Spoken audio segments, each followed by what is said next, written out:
Hey everyone, welcome back to my channel. Today I'm excited to give you a tour of my backyard vegetable garden. It's fall and my garden is thriving with fresh produce. Let's take a look. So this part of my garden is where I am growing my fall vegetables. I have vegetables in the brassica family. That is your broccoli, cauliflower, kale, collard greens, that kind of stuff. I also have carrots, Swiss chard, and beans going on. So guys, in the summer and in the spring, I cultivate what I refer to as African vegetables. And then in the fall and winter, I cultivate what I refer to as Oyibo or white man vegetables. So let's start with our broccoli patch right here. I started these from transplants. Like I bought the transplants from the store and then I planted them right here. I have about 6 broccoli plants growing here. They're doing very well, but recently I noticed that I had an infestation of caterpillars, which I promptly sprayed with a solution of BT, and it has helped with the issue. We had some wind last night and it has knocked over my broccoli plants. This is what we know as Swiss chard. Swiss chard. You can clearly see that caterpillar problem I mentioned. I have a caterpillar or an armyworm infestation going on. I really need to spray my Swiss chards with the BT solution. But anyway, I think it is doing quite well. I also started these as transplants earlier this month. Just look how beautiful they are. You can use Swiss chards just like you would use spinach. This is my cauliflower plants. I again started these as transplants, bought them from the store. You can definitely start these from seeds, but getting the transplants gives you a head start. Again, that caterpillar damage, it's really a problem. So if you're growing these brassicas in the fall, you need to pay attention to the caterpillars, otherwise you might lose your plants.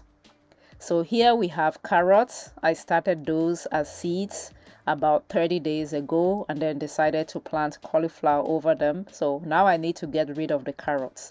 Don't do what I did. I planted carrots here. Instead of being patient, I went ahead and planted more vegetables on top of it. Now I would not have space for my carrots. But I later on planted carrots in grow bags, which I will show you very soon. These are my kale plants. I have different types of kales going on here. The purple kale, I don't know, that one with that purple or reddish stem. And then I have those that are just completely green. Kale is a superfood. You can use it in your smoothies. You can cook it with egusi. Us Africans want to eat everything with fufu, so you can cook kale just like you would cook any bitter leaves. So these are the lanceolato kales that I started from seeds. Again, went to the store, bought the transplants and planted over the ones from seeds. All right guys, I also planted collard greens. Again, I bought it from the store as starts and then I planted them over here. I've been seeing some of that caterpillar damage with the kale as well. So these are all the kales. You would also notice something sprouting. That is cantaloupes. I threw the seeds here and they are sprouting, but I'm not sure they will grow. So yeah, when planting the kale or collards or broccoli or cauliflower, you want to space them about 1 foot, at least one foot apart, because they do grow big. But I think my fall garden is doing well. So these are beans. These are green beans, which I decided to try as well. Found them at the store at this time, and if they're selling the starts at my local store, it means they can grow in my area. So I tried out a few. It's starting to flower and even produce some beans for me, so I'm hoping to harvest some very soon.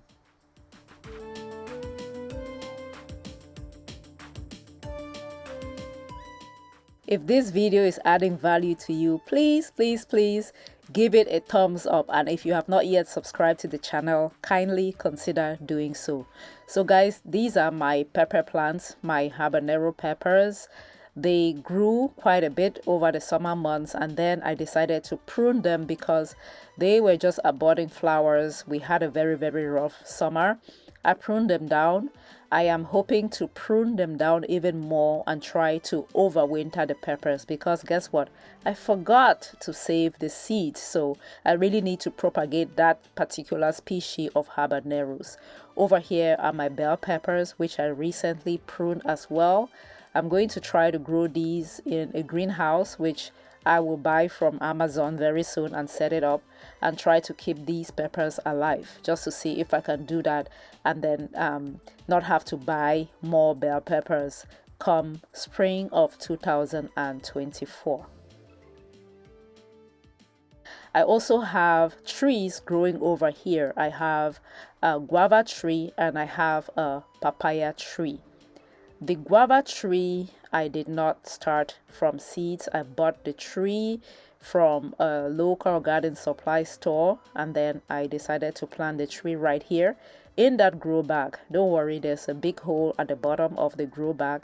I did not feel like digging, didn't want to dig, was not sure if there would be cables buried underground, so I just put the tree in a grow bag, a fabric bag, put a hole at the bottom and sat it here. It has been producing a lot of flowers for me, but unfortunately the flowers don't become fruits. They just dry up and then drop. I am not sure why. I'm suspecting I have an ant issue.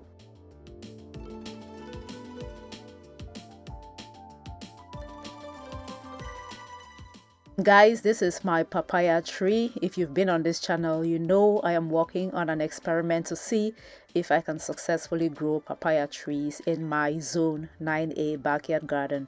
So this particular tree was started from seeds 1 year ago. Yes, 1 year ago. 1 year later, I'm starting to have some fruit form on my tree, but sadly, this is the end of October. I don't think that fruit is going to get to maturity before winter gets here and destroy everything, but I'll keep you posted. Now guys, this is the other side of my garden where I have what I refer to as leftovers from my spring and summer garden, and I'm also doing some cool things which I will show you in a moment. You can see I have another papaya tree growing here and a bunch of other stuff, but I want you to notice just how clean my garden is. Fall is the perfect time to clean up your garden so you can set your garden up for a very successful spring season. So this is my garden huckleberry. For us in zone 9A, we can absolutely grow garden huckleberries in the spring, throughout the summer, and then start another set in the fall, and it will do well. Yeah, so I started these from seeds about a month ago, and then as the seeds sprouted, I kind of like redistributed because it was an uneven germination. So I've distributed the jama around, and I'm hoping it will pick up.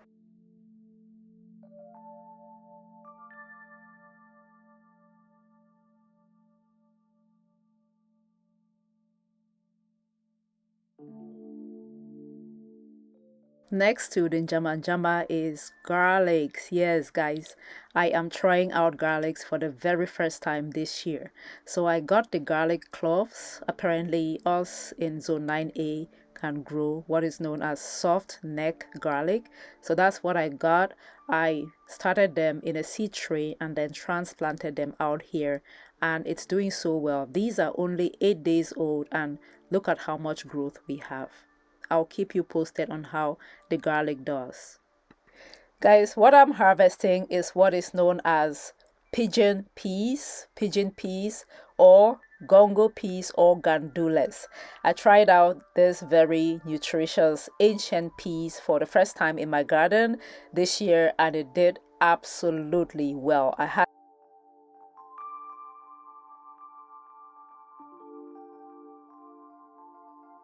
I would highly recommend you try out this ancient peas in your garden. This particular variety does well in the northern hemisphere. It is not day length time sensitive. Did I say that right? It is not sensitive to day length as opposed to the other tropical versions.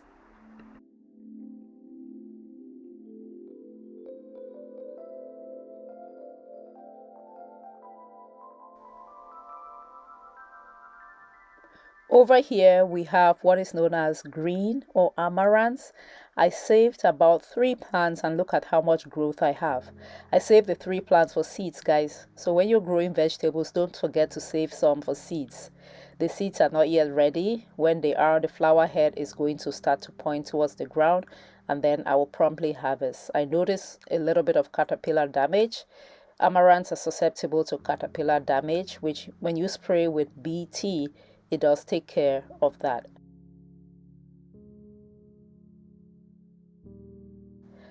Along the fence, I have my bitter leaves. This is the broad leaf bitter leaf that I started from seeds earlier this year. I have a video that I'm going to share with you soon on how to start bitter leaves from seeds all the way to harvest, like the full life cycle is coming up. So if you're not yet subscribed to the channel, please subscribe. Yes, I will share with you where you can buy the bitter leaf seeds, so make sure you subscribe.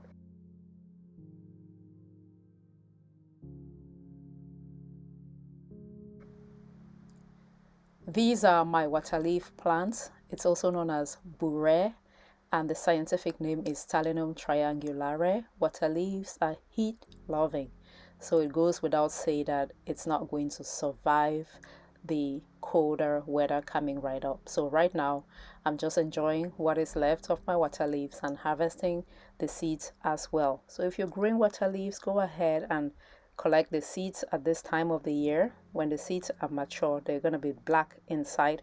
That's when you know you need to harvest.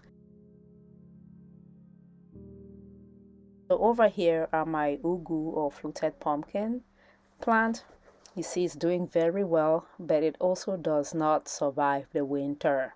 It also will not survive cold weather. So I do have a video that I'm going to post very soon on how I plan to preserve the ugu plants over the winter. Again, make sure you're subscribed to the channel and you have your notification bell turned on so you do not miss out on that video.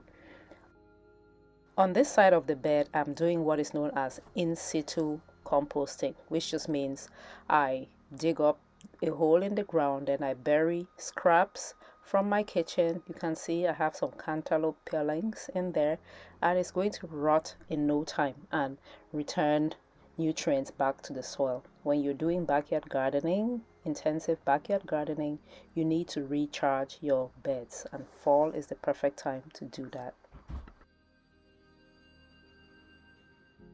Speaking of recharging your beds, your garden beds, what I have growing over there is what is known as the broadleaf mustard greens. I'm doing this as a way of recharging my bed. It's a cover crop and it also returns nutrients to the soil.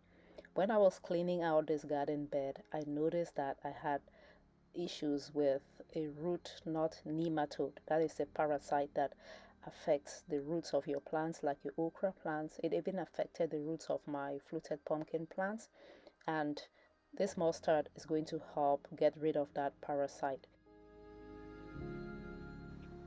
Speaking of okra, this is the Nkrumah 1010 or the tree okra. It is native to Ghana.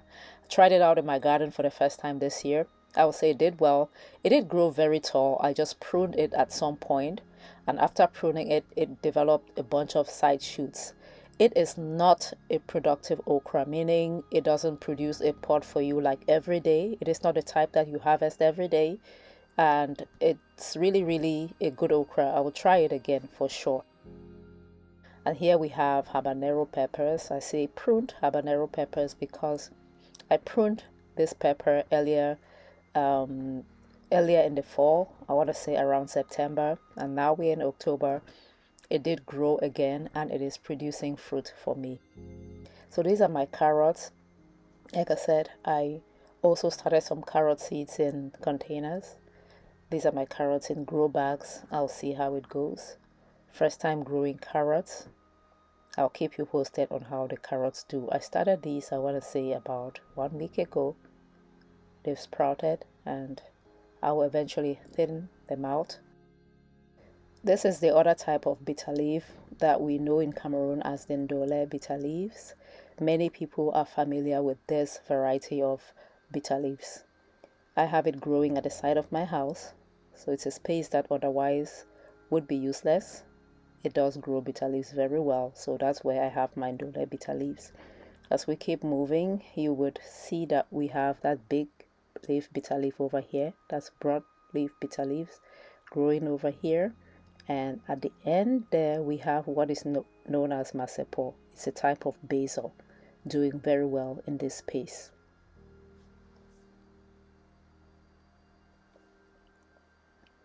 As we come to the close of our garden tour, I just wanted to show you what I did with my fabric bags. I did remove the soil from the fabric bags, dumped some of that soil on my garden bed, and then put up the fabric bags for the rain to help me clean it. So that's a tip for you. You know, as you approach the end of the gardening season, don't leave the soil in the garden, in the grow bags if you use some, or in containers. Get rid of the soil. You know, you can put it in the compost pile and add nutrients to it because you need to recharge that soil. Thank you guys so much for watching. I hope this garden tour was useful. I hope you picked up a thing or two that you can use in your own garden. Happy gardening, everybody. Bye-bye.